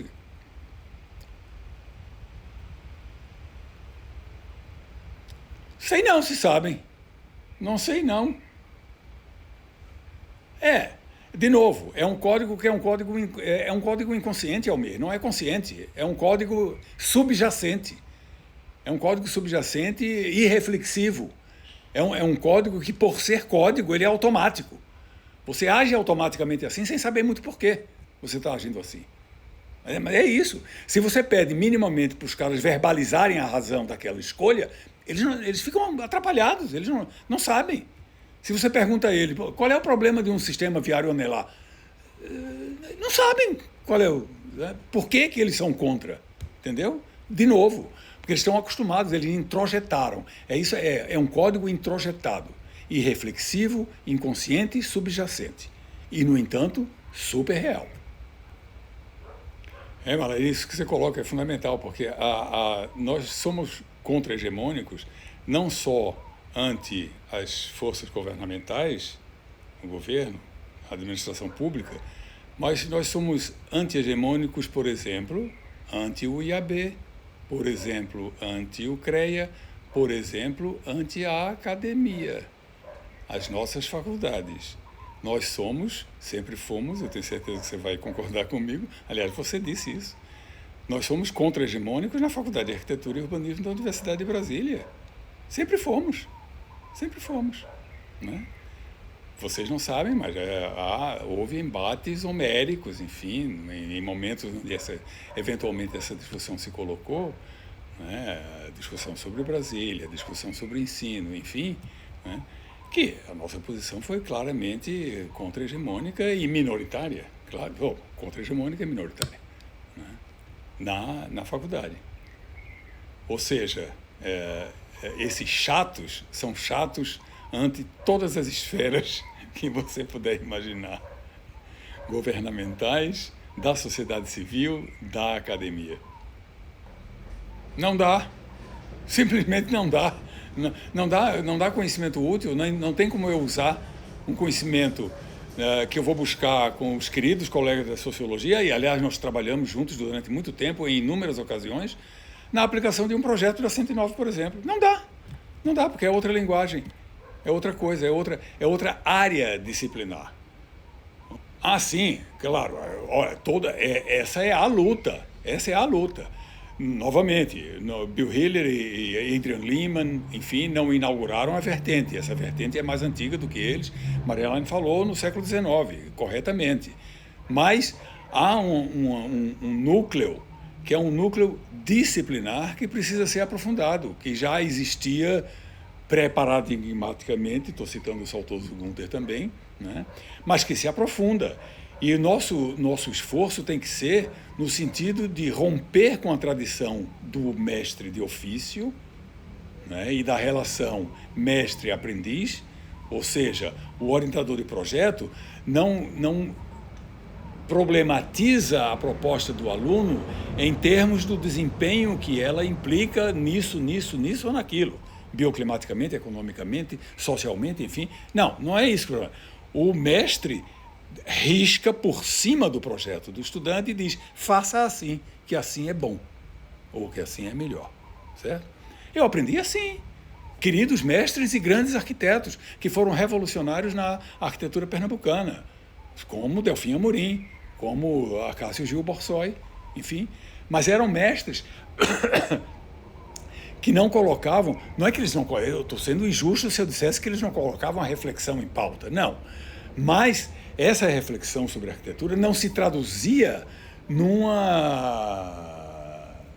digamos assim, numa análise no sentido de partir o bicho, né? Partir analiticamente o bicho e analisá-lo em suas diversas facetas. Não existia isso. A coisa era holística. E como holística, meu caro, você não faz ciência holisticamente. Não existe isso. Ciência é analítica por excelência, por definição. Mas a abordagem, agora eu estou expondo a coisa de forma, eu acho que me parece mais satisfatória.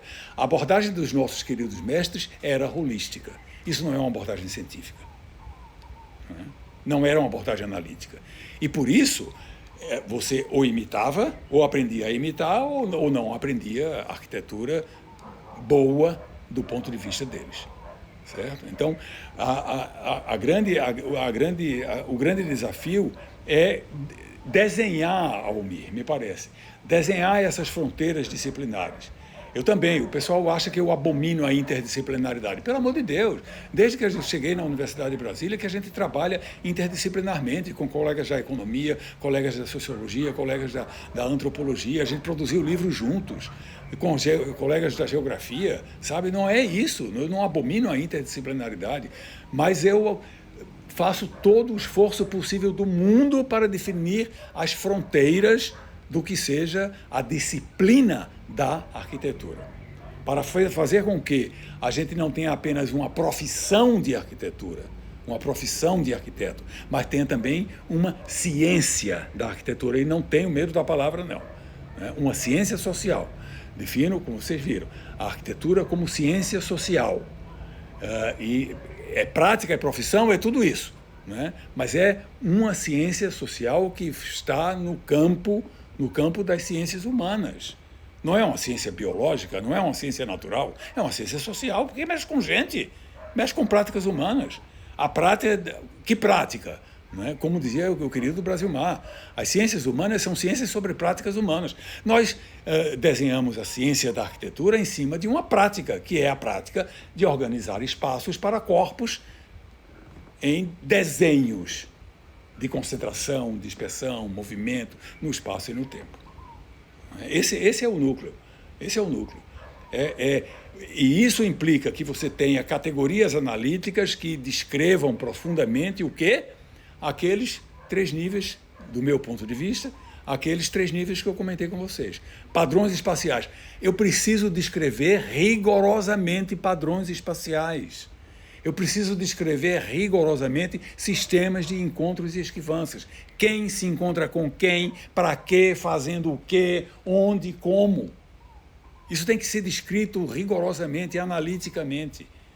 E eu tenho também que saber quem são socialmente essas pessoas, a que classes sociais elas pertencem, a que gênero, a que raça, a que classe de renda e assim por diante. Né? Então, é esse o esforço, me parece, Almir. É o esforço nesses 3 níveis, e aí, novamente, estou oferecendo uma leitura própria para vocês, nesses 3 níveis, o esforço de definir claramente categorias analíticas. Não existe teoria, não existe ciência sem categorias analíticas próprias. E espaço cego é uma categoria analítica. Você vai encontrar isso na sociologia? Não, não vai. E se você não mexe com espaço cego, daqui a pouco você está desenhando uma rua para a qual só dá muro fechado. Você está produzindo espaços cegos, porque você não se ligou na categoria analítica espaços cegos, que é uma categoria analítica que não pertence a nenhuma outra disciplina do campo das ciências humanas, só a arquitetura. Tá? Desculpem a ênfase, quando a gente se entusiasma, a gente extrapola na ênfase. Mas é isso, eu acho lindo o esforço, e é um esforço, tu tens razão, Almir, é um esforço, Maria Elaine tem razão também, é um esforço relativamente pioneiro, relativamente novo, diante de uma visão de tempo mais longa. Né? Mas eu espero minimamente ter deixado claro, apenas como exemplos, né, o que é a ciência, o que implica a ciência em categorias analíticas e pinceladas rapidíssimas sobre quais seriam as categorias analíticas da arquitetura. Eu falei em muitas delas ao longo da palestra. Falei em muitas categorias analíticas com as quais eu lido e pelas quais eu consigo descrever. Ciência, meu querido mestre Bill Hiller, ciência é descrição. Escolha é outra coisa. Escolha é outra coisa. Ciência é descrição mediante um conhecimento objetivo da realidade. Desculpem, estou usando enfaticamente essas palavras porque eu sei que elas não são de uso corrente em tempos de uma epistemologia relativizante. Uma epistemologia pós-moderna, onde a verdade não mais existe, tudo se trata de narrativas.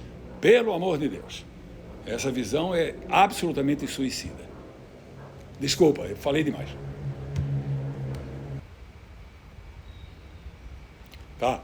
Não, é ampliável para cima e para baixo. Ou seja, é ampliável... exatamente. É ampliável para paisagem, para macro paisagem, por exemplo, a região de Angra dos Reis e a praia do Tanguá, como eu mostrei para vocês, e é ampliável para cima e para baixo, é uma conversão, enfim, e para o interior das edificações. Eu digo a vocês, eu estou numa casa projetada por mim agora, aqui num sítiozinho perdido no litoral oeste cearense.